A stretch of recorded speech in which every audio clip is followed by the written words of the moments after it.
All right, so today we're diving into Zero to One by Peter Thiel, hoping to glean some wisdom on how to build a truly groundbreaking company. Okay. You've come to the right place. This deep dive is going to unpack Thiel's key ideas and help you apply them to your own ventures. Right. He's got some pretty unconventional takes, especially coming from a tech giant Yeah. who co-founded PayPal and Palantir and invested early in companies like Facebook and SpaceX. What's so cool about Thiel's perspective is that he challenges a lot of the traditional business thinking out there. He's not afraid to be contrarian, and that makes his insights really valuable for anyone who's looking to disrupt the status quo. Okay, so Thiel kicks things off by talking about progress. He says there are two types, Right. going from 1 to N, which he calls globalization, and going from 0 to 1, which he calls technology. Basically, copying what already works versus creating something totally new. And he argues that true progress, the kind that leads to a brighter future, comes from that 0 to 1 leap, from technological innovation. You see, he uses China as an example, saying that merely replicating Western models has its limits, especially when you think about sustainability. Yeah. In a world with finite resources, we can't just keep copying the old ways of doing things. Right. We have to invent new approaches. So for you as a founder, this means thinking about how you can create something truly new, not just a slightly better version of something that already exists. Right. Are you bringing something truly innovative to the table? Now, here's where Thiel really throws down the gauntlet and challenges conventional thinking. Okay. He dives into the concept of monopolies Okay. and argues that they aren't inherently bad. In fact, he believes that creative monopolies are actually good for society. Wait, what? Monopolies are good. This is definitely not what they teach in Econ 101. Exactly. And that's what makes Thiel's perspective so refreshing. Okay. He argues that creative monopolies benefit society by introducing new categories of abundance. Think Google. Their dominance in search isn't because they've crushed all their rivals through dirty tactics. It's because they've created a product that's just that much better than anything else out there. They've built a creative monopoly. So you, the listener, shouldn't be afraid to dominate a niche. Right. If you're truly 10x better, you're benefiting everyone. Exactly. But Thiel also cautions against falling into the trap of defining your market too narrowly. Right. Remember his example of the British food restaurant in Palo Alto? Yeah, that's a classic example. That restaurant might have felt like it had a monopoly on British food in Palo Alto. But in reality, it was competing with all other restaurants in the area. Right. Companies need to be honest with themselves about the true scope of their competition. So how do you actually build one of these creative monopolies? Yeah. Well, Thiel has another contrarian idea for you. Last mover advantage. Instead of rushing to be the first to market, Thiel says it's often better to be the last mover. The idea is to really perfect your product or service and establish a dominant position that's hard to challenge. But isn't being first to market a huge advantage? How can you possibly catch up if someone else already has a foothold? That's the conventional wisdom, but Thiel argues that it's often a trap. Being first often means rushing to market with an inferior product Right. and spending tons of money educating customers about a new category. Yeah. Think about Amazon. They started with books, a niche market, and then gradually expanded outward. They played the long game and built a lasting monopoly. So you, the listener, should be thinking about how you can become the last mover in your market. Right. What's the long game for your company? What will it take to establish a truly unassailable position? Now let's talk about the role of luck versus skill in building a successful business. Okay. Thiel has a pretty strong take on this age-old debate. Yeah. He's a firm believer in what he calls definite optimism. Okay, so tell me more about this definite optimism thing. How does it differ from just being generally optimistic? Well, Thiel actually outlines 4 types of mindsets: definite optimism, indefinite optimism, definite pessimism, and indefinite pessimism. Definite optimists believe the future can be better than the present, and they have a plan to make it happen. Okay. Indefinite optimists believe the future will be better, but they don't have a concrete plan. Oh, Definite pessimists believe the future will be worse, and they have a plan to prepare for it. got it. And indefinite pessimists believe the future will be worse, and they have no plan, they just worry. So Thiel's saying that entrepreneurs need to be definite optimists. They need to believe they can shape the future through planning and action. It's not about luck. It's about creating your own luck. Exactly. He uses the example of Facebook rejecting Yahoo's acquisition offer. Oh, yeah. If Zuckerberg hadn't had a clear vision for Facebook's future, he might have easily taken the money and walked away. Right. But he had a definite plan and he stuck to it. That wasn't just luck. That was Yeah. definite optimism in action. That's a powerful example. So for you, the listener, it comes down to this. Do you have a concrete plan for building a better future for your company? Are you just hoping for the best, or are you taking deliberate steps to make it happen? Now, this next part is where things get a bit mysterious. Okay. Teal is a big believer in the existence of valuable secrets, Oh, things that are important but unknown, and that can be the basis for building groundbreaking companies. secrets, huh? Sounds intriguing. But don't we live in an age of information overload? Isn't everything already out there? Heel argues that we've actually lost sight of the importance of secrets. Okay. He points to things like the rise of incrementalism, risk aversion, complacency, and globalization as factors that have led us to believe that everything worth knowing is already known. Hmm. We've become too focused on the obvious and the incremental. So how do we uncover these hidden gems, these valuable secrets? Are we talking about some kind of corporate espionage here? Not quite. Teal argues that there are still countless secrets hidden in plain sight waiting to be discovered. Right. Think about companies like Airbnb and Uber. Right. They identified opportunities that were already there, needs that weren't being met, Right. and built billion-dollar businesses by connecting the dots. Okay, so you, the listener, need to be on the lookout for these open secrets. What are the unmet needs in your market? What are the obvious things that everyone else is overlooking? Now let's move on to another crucial element of building a successful company, Okay. creating a strong foundation. Right. Teal has a famous law about this, Thiel's Law. Okay. It states that a startup messed up at its foundation cannot be fixed. Wow, that's pretty stark. So what does he mean by foundation? Is he talking about things like product market fit and funding? He's talking about the very early decisions that shape a company's DNA. Oh. Things like choosing the right co-founders, establishing a healthy company culture, Yeah. and setting up the right compensation structure. He argues that getting these early decisions right is absolutely critical because they have a lasting impact on a company's trajectory. He uses the example of the PayPal mafia to highlight how important it is to build a team of people who not only have complementary skills, but also genuinely enjoy working together. Right. Those strong relationships, that shared sense of mission, allowed those individuals to go on to achieve incredible things, even after PayPal itself was acquired. Teal also emphasizes the importance of getting compensation right, particularly when it comes to equity. He believes that equity, when allocated carefully, can be a powerful tool for aligning everyone's interests towards long-term value creation. This is interesting because it challenges the traditional view of compensation as just a way to attract and retain talent. Thiel's suggesting that it can actually be a powerful tool for shaping a company's culture and driving its long-term success. Exactly. And it's not just about the financial rewards of equity. It's about creating a sense of ownership and commitment that goes beyond just collecting a paycheck. Right. It's about finding individuals who are truly passionate about the company's mission and want to be a part of something bigger than themselves. So for you, the listener, think about how you're structuring your team and your compensation. Right. Are you attracting the right people and giving them a real stake in the company's success? Now let's move on to another area where Thiel's perspective is particularly insightful, the role of sales. Okay. He argues that Silicon Valley often underestimates the importance of sales, Yeah.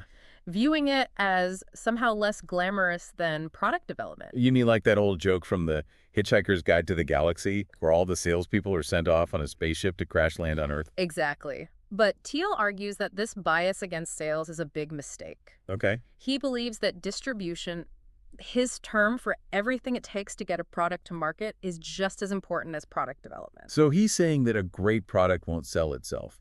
You need a solid plan to get it into the hands of customers. And he breaks down distribution into different categories. Yeah. From complex sales to personal sales, Uh-huh. marketing and advertising, and viral marketing. Okay. He argues that each business needs to find the distribution channel that works best for them, and that one channel is likely to be far more effective than all of the others. So for you, the listener, this means you need to think about distribution from the very beginning. Right. How are you going to reach your target customers? What's the most effective way to get your product into their hands? Don't just assume that building a great product is enough. And Thiel emphasizes that selling your company to employees, investors, and even the media is just as important as selling your product. He even has a provocative statement: if you don't see any salespeople, you're the salesperson. So even if you're not in a traditional sales role, you're always selling something. You're selling your ideas, your vision, your company. It's about persuasion, building relationships, and getting people to believe in what you're doing. Exactly. Okay, so we've covered a lot of ground in this first part of our deep dive into 0 to 1.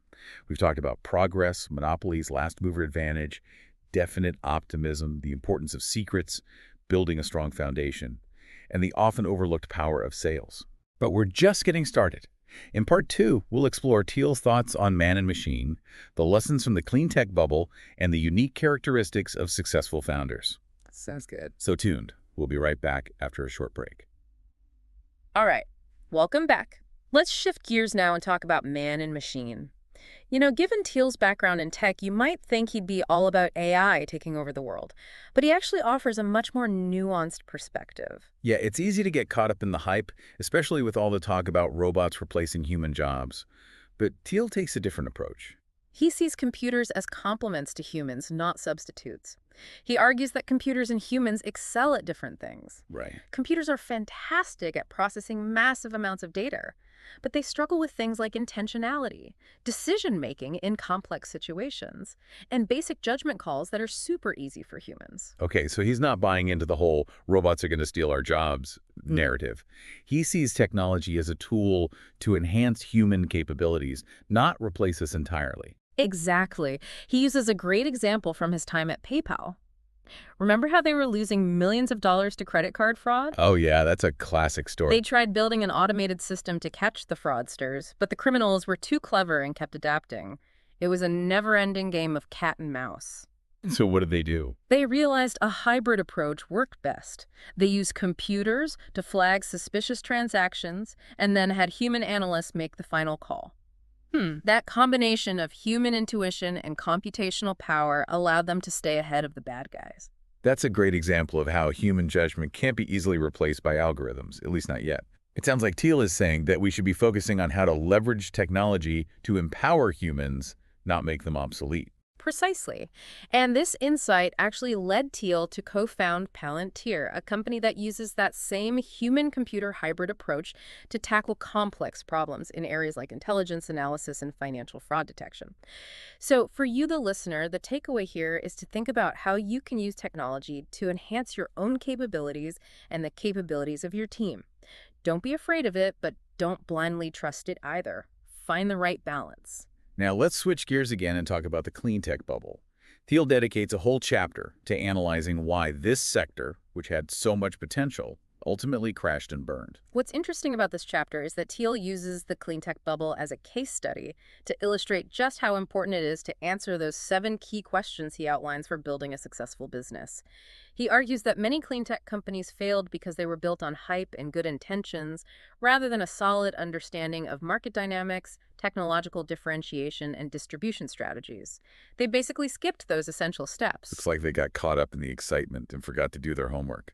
Exactly. And he compares the clean tech bubble to the dot-com bubble, saying that both were fueled by a kind of indefinite optimism, a belief that everyone would win just because the sector was hot. But he emphasizes that in both cases, the companies that survived and thrived were the ones that had clear, differentiated business plans and a deep understanding of the specific problems they were solving. They weren't just riding the wave, they were actually steering the ship.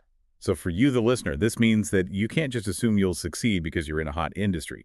You need to have a solid plan, a clear understanding of your market, and a differentiated product or service. Don't get blinded by the hype. Now, to illustrate his point, Thiel contrasts the failures of most clean tech companies with the success of Tesla.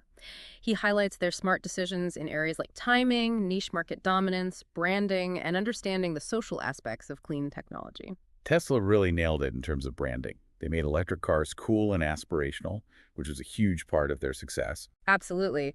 And they were also incredibly savvy about timing.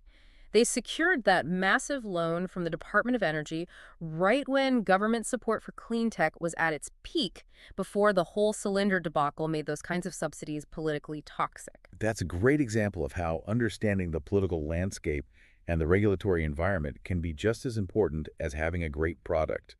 You have to play the game strategically. Now let's wrap up part 2 with a discussion on founders. Thiel has some fascinating things to say about the unique characteristics of successful founders. He even suggests that many of them might be a little eccentric. Okay, now that sounds interesting. Tell me more. He starts the chapter by pointing out that many of the PayPal co-founders, himself included, came from unusual backgrounds and had some pretty quirky interests. Okay. Some had built bombs in high school, others had escaped communist countries, and one had even signed up for cryonics. So is he saying that you need to be a little bit crazy to be a successful founder? He's not necessarily saying that everyone needs to be a bomb-building cryogenics enthusiast. He's simply pointing out that many successful founders don't fit the typical mold. They tend to be unconventional thinkers, risk takers, and people who challenge the status quo. So you, the listener, shouldn't be afraid to embrace your own quirks and unconventional ideas. Yeah. Those might be your biggest strengths as a founder. Exactly. And Thiel goes on to explore the trajectories of iconic founders like Howard Hughes, Bill Gates, and Steve Jobs. He highlights the double-edged sword of founder prominence. These individuals are often celebrated as visionaries, but they can also become targets of intense scrutiny and criticism. Yeah. They face legal challenges, public backlash, and all sorts of craziness. It sounds like being a founder is a high-stakes game. You're putting yourself out there, you're challenging the status quo, and you're opening yourself up to both adulation and attack. It takes a certain kind of person to handle that pressure. Absolutely. And Thiel emphasizes that the most successful founders are those who can maintain perspective, avoid getting caught up in their own hype, and stay focused on their long-term vision. They're not in it for the fame or the glory. They're in it to build something meaningful and lasting. And he challenges Ayn Rand's concept of the prime mover, arguing that the best founders are the ones who empower their teams, not those who try to do everything themselves. It's not about being the lone genius. It's about building a team of talented and dedicated people who work together toward a shared goal. That's a really important point. Building a successful company is a team sport. You can't do it alone. You need to surround yourself with people who share your vision and who bring complementary skills to the table. So, for you, the listener, if you're thinking about starting a company or leading a team, think about how you can create an environment where everyone feels valued, empowered, and aligned with the company's mission. That's how you build something truly great. Welcome back to the final part of our deep dive into 0 to 1. We've covered a lot of ground so far, from the importance of building creative monopolies Right. to the power of definite optimism and the nuances of the founder's paradox. But Thiel doesn't stop there. Right. He wants us to zoom out and think about the long-term trajectory of human civilization. He poses a really thought-provoking question. Are we headed for stagnation or singularity? That's a pretty heavy question. Mm-hmm. He lays out 4 possible scenarios for the future. Yeah. Recurrent collapse, plateau, extinction, or takeoff. Right. Basically, are we going to keep repeating the cycles of history, hit a ceiling in terms of progress, wipe ourselves out, or achieve some kind of technological transcendence? It's like he's asking us to consider what kind of future we're building, Yeah. not just as individual companies, but as a species. So where does Thiel land on this spectrum?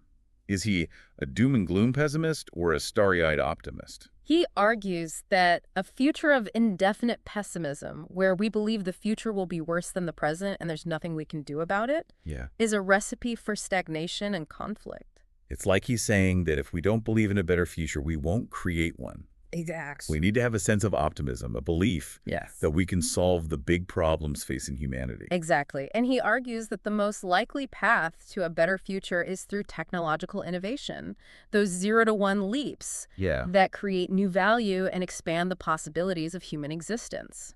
That's where the singularity comes in. Yeah. The idea that we might create a superintelligence that surpasses human capabilities Yeah. and fundamentally alters the course of history. It's a concept that sparks both excitement and fear.